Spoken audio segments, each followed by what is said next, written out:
He has no integrity. What is the other English here again? Integrity and reputation. Before I post anything further, ask him if he has ever met Very Dark Man before.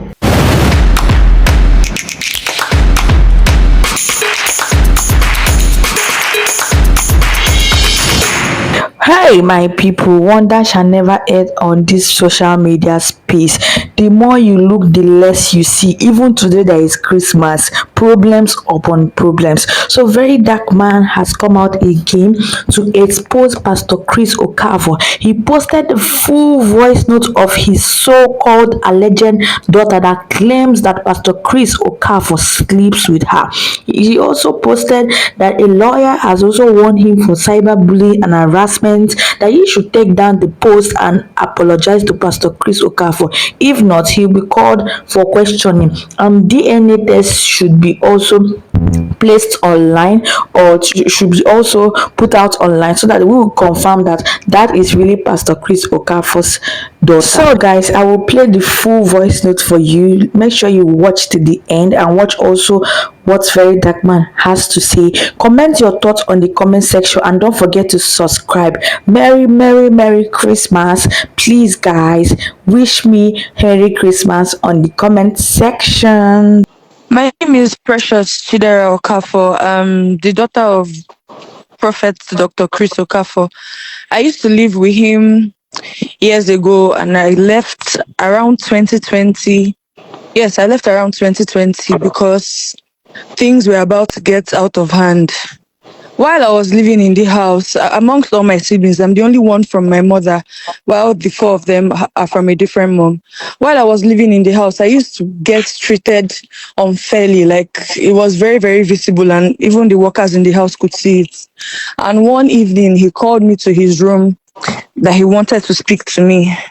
And after I went in, he was, standing behind the door, and then he locked the door and he said I should sit down. And I sat on his bed and he started speaking to me.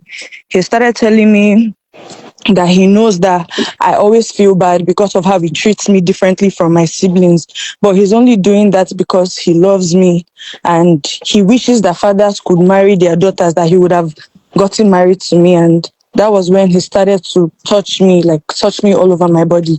And in that moment, I was sitting very still and frozen because I could not really understand what was going on. And that was how we continued. On different occasions, he would call me. Like another time, he called me and then he locked the door again, and then he started trying to kiss me all over on my lips and all over my body. And it felt like I was quiet for a long time because for me, as at that time, I was somebody that was so desperately seeking the validation of my father. I was alone in the house. I didn't have any siblings of my own. So the fact that he was, talking to me, at least like for me, all I was thinking about at that time was, okay, if this is going to at least make my dad talk to me, if this is going to make him treat me equally and fairly, then okay. And there was a day I had a terrible dream, and as a man of God that he is, I went to meet him so we would pray together. And that was the night that he almost penetrated me, but it didn't happen.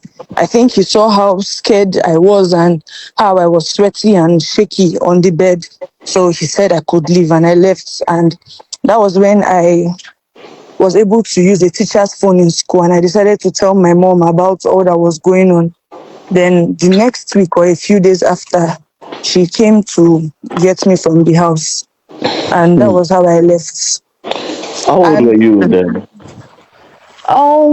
I was about 14, 15 years old at that time. Wow. So when you told your mom, what did she do about it? She cried so much, and she was serving at that time. She was I think she was in the northern state, so she had to come back, like she had to calm down. And mind you, I don't know if I should put this out there, but he also forcefully had his way with my mom when she was 15. That was how she was pregnant. That was how she got pregnant. You raped your mom? You were born out of rape? Yes, out of wedlock, yes. Wow. When she was just 15, she used to attend this church and she was in the choir. So that was how he knew her, and that was how he raped her. So who pays your school fees? Like who pays your school fees, saw you through school? Presently, everything has been my mom. Since I left his house, I haven't spoken to him. He hasn't reached out. He tried to reach out once. He called me one evening, but he wasn't saying anything. Basically, he was sounding so prideful and asking me why I also did not reach out to him. That the phone works both ways, and the conversation did not lead anywhere. It was just that one call in the whole of 5 years, and that happened in the beginning of this year. That was when he tried to call me. Does your mom try to go to him and take money from him for your upkeep or for your school fees? Never, never. The only time she did that was when I was still with her, before I fully moved in into my father's house. When I was with her, and she would go to meet him that, oh, she wants to pay my school fees, she wants to do this for me. And she opened up to me last year that that the reason why she's so bitter towards my father is because he treated her like an object. Like all the times that she would come to the house to come and ask for school fees or ask for anything, he would try and try to have his way with her. Other times, I don't know. I don't want to say what I'm not sure of. I don't know if she agrees, because she never said that, but she told me every single time she would go to try and get my school fees, he's always trying to have his way with her, and he's always forceful about it. So anytime she goes to ask him for your upkeep, he tries to sleep with her, and sometimes he tries to even rape her. Yes. Okay. Wow. And while living in the house, countless times, even as a child, I did not really understand it. But growing up, I saw how that rejection made me feel. There are countless times he would take I and my sister Marachi to go and run DNA tests. And even if he runs the test and he sees that we are his children, he still tells people and just like says it that we are not his children for some reason. And I don't really know what his reason is. Tells everybody that, I'm not his child. Wow. How old are you now? I'm 20.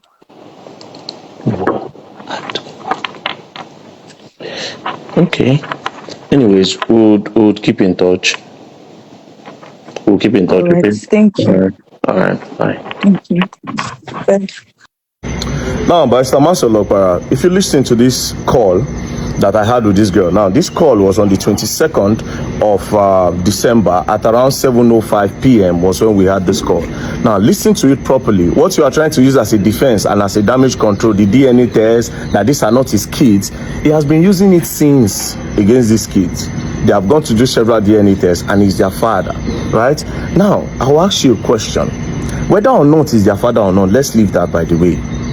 But how are you a pastor and a 14-year-old girl who is meant to be your daughter, whether not your daughter or not, but as a father, as an uncle, or whatever thing you be, or as a guardian, you carry her into your room, and then you say you wish that father can marry daughters, and you start kissing and touching her. Not just that, you almost penetrated the 14-year-old according to her testimony. And as a pastor, and in the defense, you are saying that she's not your daughter. Let's say she's not your daughter. First of all, it's an abomination, 14-year-old child, as a pastor and a man of God that you call yourself, and you climb on the altar. Now, you see, you have finally put yourself in the box, right? Your kids are available. You understand? Your kids are available. This case will be a very big case for the country, and people will learn. People will learn a lot how these men of God take advantage of the vulnerable people, manipulate them, use them anyhow they like, But your own, you had no limits. Now you say they are not your case. It's going to be a public case. So Barrister Master Okpara, be prepared. These keys will be made available. Do you understand? They'll be made available. Heavy security is going to be a public case. They'll use a public hospital. Cameras everywhere. The DNA test will be conducted on all of them. Your wife might be present. Do you understand? The mother of the kids is still very much alive. This one that made this confession now, do you understand? It's the other ones, the one where we say you do before. According to her, she said the mother even told her that you do forceful entry on the mama when she did 15 years old.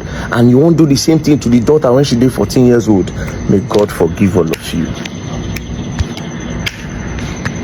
But then again, the DNA test will be done, since that's what you want to use as a defense and as a damage control. You all will learn. You all will learn the hard way. Don't play. Alright, so the news says lawyer warns very dark man and he calls for a DNA test. As you can see, Barrister Master Lokpara, the counsel to Dr. Chris Okafor, the senior pastor of Mountain of Liberation and Miracle Ministries, also known as Grace Nation Liberation City, has warned self-acclaimed activists. I've told you people I'm not an activist. Don't ever refer to me as an activist. I hate it so much.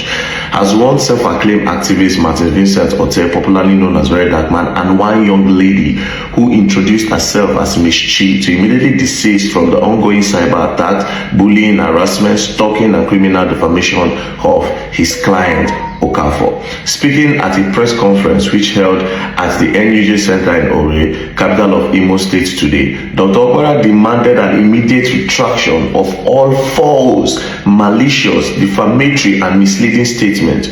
You call what I post false? Really? Really? I'm coming. Hold on.